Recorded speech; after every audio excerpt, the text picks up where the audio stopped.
Well, fellow classmates, I'd like to say regulation, regulation, regulation. Um, I'm in favor of taking away some of the regulations that they have for wetland use. Let's say you and your family went out and purchased a small plot of land, you wanted to build a house on it. Everything was good until you discovered it may have wetlands on it.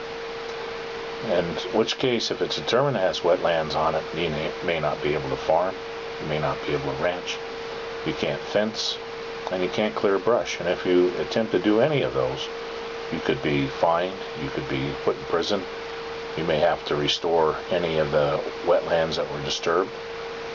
And there's 4 specific reasons that I think that wetland regulations should be lessened.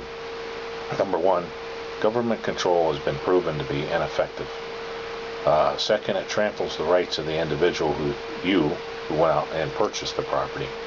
Thirdly, it would devaluate your property.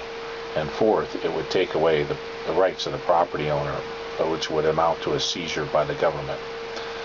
One of the reasons that government control is ineffective in the wetland areas because if you have wetlands, it may have up to 7 different departments. Now, if you've ever tried to deal with the government, trying to get a single answer from one department of the government branch, let alone 6.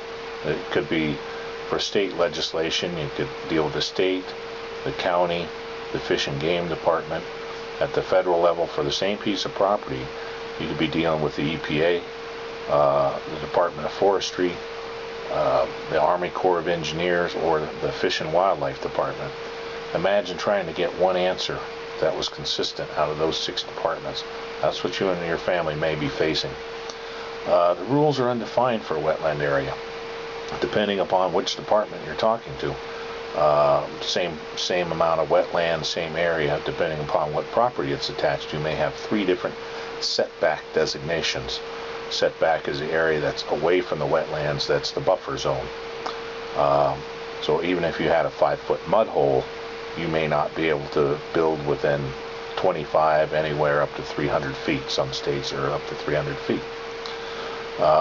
Recently, in a recent Supreme Court case, it was a unanimous decision by the Supreme Court that the EPA was their rulings could be reviewed. This is something new because up till now that didn't happen. The Supreme Court found that the rules for the wetland area was notoriously unclear. If your property had just a piece of water on it for just part of the year, it could be determined as wetlands, and that's not good for any owner. So the regulations were cumbersome, and they were a burden to the landowner. And in most cases, it's the burden of the landowner that has to make all the provisions once wetlands have been established on his property. Many government agents just want to keep their jobs. They're not in favor of the private landowner. It's the landowner that carries all the burden to mitigate any wetlands. So they're not going to get a lot of help from any of the government agencies. Even if they're wrong, those government agencies a lot of times, and except in the case of the Supreme Court ruling against the EPA, their decisions are final. There is no appeal. So another reason that you want to limit the regulations of wetlands, it tramples the rights of the ordinary citizens. You buy the land, you just don't own it. Recently had a friend, he bought 10 acres. The government deemed that 9 acres of that was in the wetland or the wetland buffer zone, and he's ended up paying for the whole mortgage, even though he only ended up with a total of 1 acre that was usable. And there's no compensation by the government. They're not giving you any compensation for that land that they've now seized. In effect, have seized. Landowner's still making the payments. The other reason to lessen the regulation of the government is it devaluates your property. You and your family could buy that property for $100,000. Thinking you're now, once they've decided there's wetlands on it, maybe worth $50,000 or even less. Could be useless.